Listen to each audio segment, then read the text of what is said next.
May 12 pantanim tayo. Itong panay suwi, yung siyam. At ang gagawin niya ay yung putulan ng kaunti. At gayon lang oh. Ang pagtabo na ganyan lang oh.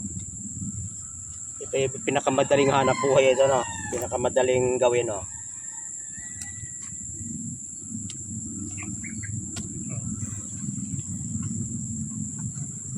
At ang pag-iitan, isa lang tangkal oh.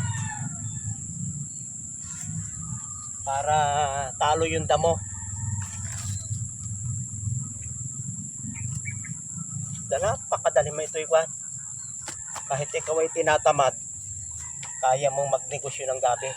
Kaya mong magparami. Kung anya'y tinatamad ay magtanim ka ng gabi. Kahit tinatamad kay makakarami.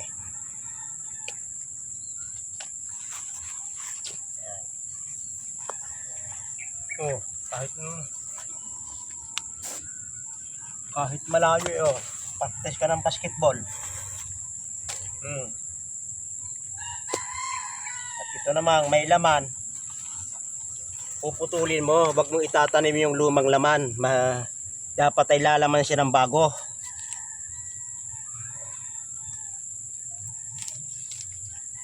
Namumula yung laman niya. At itong yung laman na ito gagayatin mo. Naging 4 yung isang maliit na laman at ilalagay mo doon at pagtubo ililipat mo. Hindi pa sumusuwi, tubo na yan. Hindi pa sumusuwi ay may dahon na yung iyong nililipat na yan. Yan. Pagkatapos ay di yung itatanim na yan pa. Para lamang yan, bahala ka na sa buhay mo. Yan. Sa simpleng paraan nakapagtanim tayo ng 10 gabi.